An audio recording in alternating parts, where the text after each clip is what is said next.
Greetings all, this is Hairy Nick. How are you guys going?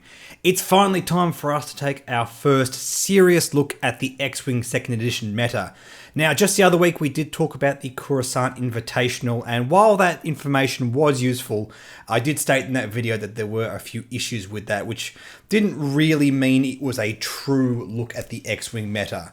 Each of the squads had to fly required upgrade cards. The Scum faction in particular, because they had to fly with the Boba Fett crew card, couldn't use the Boba Fett pilot. Nevertheless, the trends that we have seen from the Coruscant Invitational seem to be continuing. One in particular, Imperial Alpha Strike, seems to be a very much favoured archetype right now. To the point where I would actually assume that during the next points update, we're going to see a points increase in the TIE Bomber and the TIE Punisher. They got a pretty significant push moving from 1st edition to 2nd edition, and it's no surprise, a lot of the things that we're seeing do quite well in the meta are things that were fixed and maybe pushed a little bit too far. It's not a bad thing. Remember, 2nd edition is built to deal with these power fluctuations. It has that self-correcting system where FFG can change the points, so it's certainly not the end of the world. And the great thing is, no matter how powerful and degenerative something gets, it can be addressed through the points, which is really, really cool to see. Now, I realize a lot of you on this video might be new. I haven't done a proper meta breakdown since the US Nationals several months ago in 1st edition. So for all you new players here, basically what I do here is I take a look at a major tournament that's just occurred, have a look at the top 16 or 8 lists, break down what's going on, have a look at the major archetypes, talk about the different trends that's going on with the meta, and hopefully that can give you guys a bit more information going into the games that you play. Now, you might not be the kind of person that likes to net list or anything like that. That's okay, and there's nothing wrong if you do want to do that. But have a think about these lists, have a look at the way they're being constructed. Maybe you can use some of these ideas in your existing lists. Also, if nothing else, these videos might give you some kind of indication of the stuff you can expect to see at your local game store or major tournaments, and that helps you know what you should be practicing against. So without further ado, let's talk about the Nordic Nationals, the top 16 from that event which just took place. And first of all, the faction breakdown, we had 3 Rebel lists, 6 Scum lists, and 7 Imperial lists, the Empire well on top here. 39 small ships, 16 medium-sized ships, and 2 large base ships. We had a single squad with just 2 ships in it, 7 squads with 3 ships, 6 squads with 4 ships, and 2 squads with 5 ships. And this is a pretty significant shift. Towards the end of the 1st edition meta, we were seeing very heavily favoured 2 of and 3 of lists.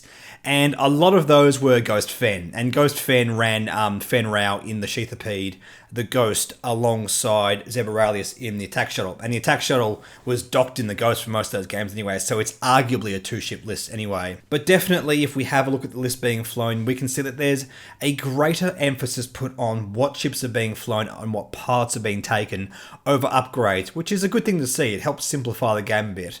I have heard the comment fly around that you basically have to fly a lot of ships to compete these days. I don't think that's true. I don't think that's fair at all. But I think if you do take smaller lists, 2, even 3 ships, you have to have a good reason for sort of cutting back on the amount of platforms. And speaking of platforms, here is a breakdown of all the ships that were flown in the top 16 lists. By far and large, the most popular ship was the TIE Bomber. A whole smattering of non-unique pilots, named pilots, and the TIE Punisher, lots of Red Line and Death Rain being flown. Imperial Alpha Strike is well on top at the moment. Apart from that, we had 5 Hawks, Fire Sprays, 4 T-65 X-Wings, some Lukes, some Wedges, 3 4-LOMs in the G1A Starfighter, 2 Sabine Wrens, 2 Y-Wings, 2 TIE Phantoms with Whisper, 2 Guris in the Star Viper, 2 Lambda-class shuttles, 2 Fang Fighters, 2 TIE Interceptors, and all singles of a TIE Fighter, an ARC 170 with Garvin Drays, a TIE Striker, Quad Jumper, and an Escape Craft. So let's have a look at these lists. Let's start off with all these Imperial Alpha Strike lists and work our way through them. Arguably the most noticeable ones flew alongside a Lambda-class shuttle, one of them with Colonel Jendon. Something that we're seeing crop up with a lot of Imperial Alpha Strike lists is Colonel Jendon can give all of your platforms target locks from turn 1, which is really, really powerful. And another with an Omicron group pilot with the Darth Vader crew card and Moff Jerjerrod crew card. This is quite interesting. Moff Jerjerrod is a very difficult crew card to pin down because he gives something very unprecedented to all your platforms. He can provide them the ability to do a red boost before they move, which means they can then do a blue maneuver to clear their stress. And this means you can point your Alpha Strikers in a certain direction and make sure you get those shots off.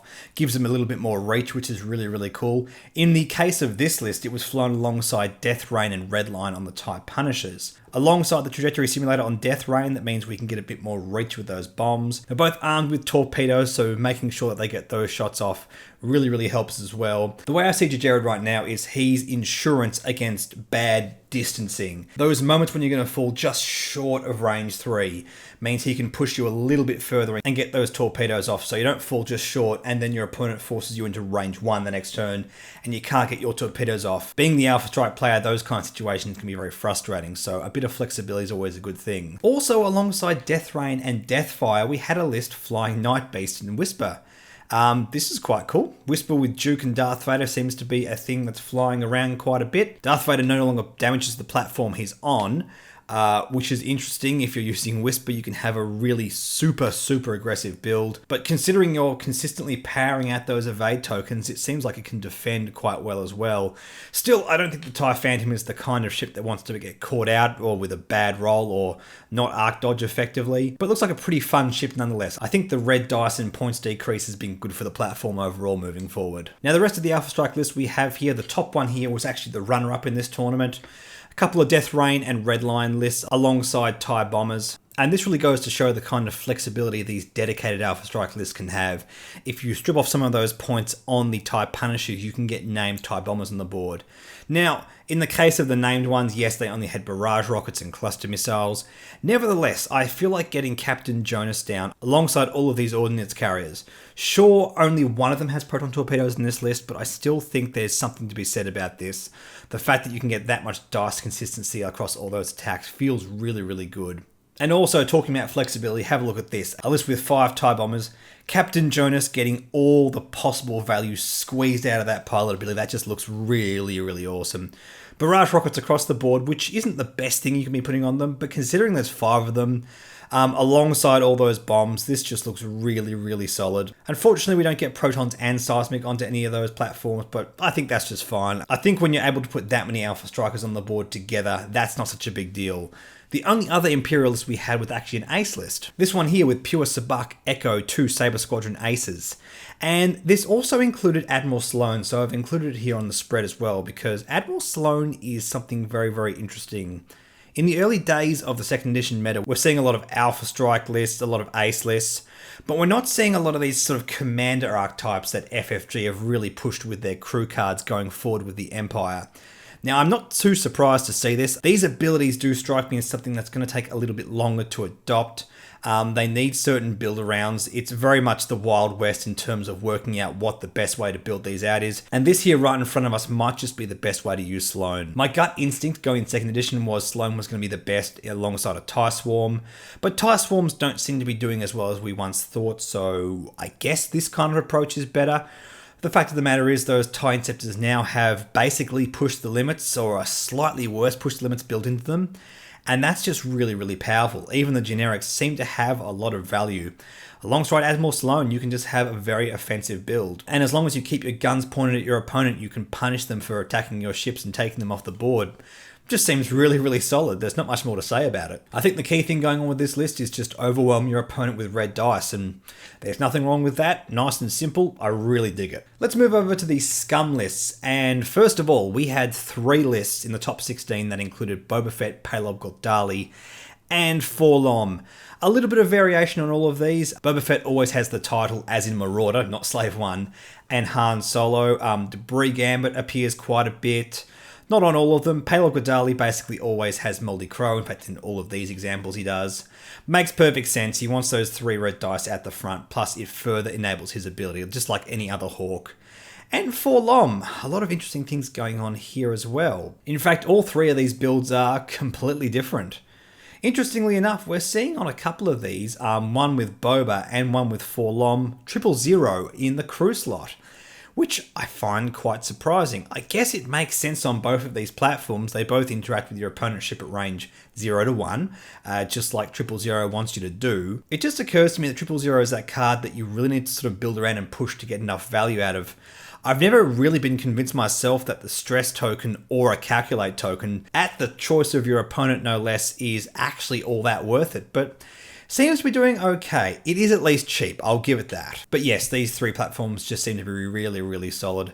Forlom in particular, I'm looking at, this ability has gotten a significant increase in power from 1st to 2nd edition, yet Forlom is the same cost as Zuckuss. And that leads me to think that Forlom might be the next ship in the Scum faction to get a points increase, worth having a look at. But in the meantime, a very, very powerful platform. I've flown with it myself and I absolutely love it. The other Scum list we had flown was 2 more with Boba Fett. This pilot is seriously very popular. And another with just aces as well, which is very interesting because Scum Aces has basically never been an archetype until this point. Fenn Rau, Old Terok, and Guri. Also in the other list we have Guri alongside Boba Fett. And another one which is just like that previous archetype, trading off Forlom for L337 and Jakku Gunrunner. Which is interesting. L3 gives you a coordinate and Jakku Gunrunner gives you a little bit of control. It seems like there's a lot of different things that this list is doing. Maybe that's more valuable than Forlom. I think personally with my own flying, I prefer Forlom on the list, but having that coordinate gives you a serious bit of flexibility. I do like the look of that. Let's talk a bit more about these ace lists. In fact, Boba Fett and Guri as well is almost getting into ace territory. I very much consider Guri to be an ace, but Boba Fett, with the inbuilt white boost, can do a lot of things that really frustrate your opponent if you're coming up against Luke Skywalkers. Having that boost, putting on a medium base, yeah, I feel like Boba Fett can really take to the best of them. It seems like a really risky thing only having a Fire Spray and a Star Viper, but we've already seen it do well in a couple of tournaments, so who knows? And flying 3 aces together on the Scum faction, something completely unheard of. Really awesome light builds, Predator on Old Terok and Guri, and Fearless on Fenn Rau. Just straight down the line value cards. I really, really dig this build. Really curious to see it firsthand if I ever get the chance. I don't think this is the kind of thing I'm going to take to Nationals myself. I'm really favouring sort of the more controlly Boba Fett builds, but very interesting, very, very interesting. Very reminiscent of the ace builds we had in 1st edition for the Empire. Okay, let's move on to these Rebel lists because we only had 3. The 2 of them which did not win includes Luke Skywalker, Wedge, and Sabine, and the other was Garvin Dreis in the Arc 170, Dutch Vander, and Wedge Antilles. Now, Wedge seems to be quite a popular choice right now. I think just in the way it's sitting points-wise, considering he is such a discount off of Luke, but at the same time, being Initiative 6 and having a very relevant pilot ability just puts him in a really good spot right now. Not saying he's definitely better than Luke, I'm saying he probably offers a little bit more in the way of list building potential. Also, Sabine Wren, I don't have to talk about Sabine Wren, she's doing really, really good. I think in terms of the point structure, she probably should be the most expensive attack shuttle. I don't think FFG's playtesting really anticipated the way she'd interact with the linked action. Having that evade's really, really powerful. In the case of this Sabine Wren, for example, she has Debris Gambit, which means she can barrel roll, do an evade, potentially a white evade in the right situation, and then take a maneuver and then take another action, which is just really, really powerful. Can't really deny that. Only an Initiative 3, so it's not like she's arc dodging, but the amount of flexibility she has on those stats, having an attack line the same as the next wing, yeah, pretty legit, pretty legit. Also, this Garvin, Dutch, and Wedge build, a bit more of a traditional Junkyard Rebel build, with all the pilots helping each other out. Garvin Dreis passing off focus, Dutch Vander just giving out target locks. As long as these 2 platforms can do what they need to do effectively and consistently, it's going to pay off. Alongside the boosted power of the X-Wing with Wedge Antilles, it's going to punch really, really hard. And it's just really, really solid. Having proton torpedoes on each of these platforms again, really, really powerful, just really solid stuff. Nothing really more to say here. Let's talk about the winning list. With Jan Ors, Wedge Antilles, Nora Wexley, and Sabine Wren. Wedge and Sabine in the same list is going to be really, really potent. They're basically these really versatile platforms that can punch really hard and are just doing really well for their points cost, alongside Nora and Jan. And this is really, really cool because Nora only has proton torpedoes, but she has a really cool defensive ability. So I guess the thinking here is Sabine Wren and Wedge Antilles can do a lot of work in shutting down your opponent's offensive capabilities against those Imperial Alpha Strike lists. If they can get into range 1 without having to defend at range 3 first, they're going to tear those platforms to shreds. And I'm guessing that's where the main power of this list is. Also, Jan Ors is a really cool include here. Being able to increase the amount of attack dice on either Wedge or Sabine, or even in a pinch, Nora. I mean, Nora only has 2 red dice on her primary, so it's probably not what you want to do. But I suppose you could. If Wedge and Sabine get taken off the board, you might just need to give Nora some more red dice just to finish off your opponent's list.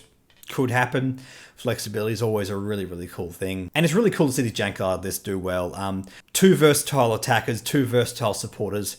Really cool to see. And it's also great to see something that is able to viably take it to Imperial Alpha Strike lists and win against them and take major tournaments like this. So guys, what do you think of all that? What do you think of all the trends we're seeing? Boba Forlom, Paylob, Wedge Antilles, Imperial Alpha Strike lists. Are these things good or bad for the meta? Let me know in the comments down below. Also, a huge thank you to the guys over at First Earth for collating all this information. I will post a link down in the comments for you guys to have a look at all this data. In the meantime, thank you so much for watching, guys. Stay tuned for more X-Wing meta breakdowns. Don't forget to like and subscribe. Like us on Facebook, follow us on Twitter and Reddit. Please consider supporting the Patreon. Thank you so much to all of my existing patrons. I will catch you guys in the next video.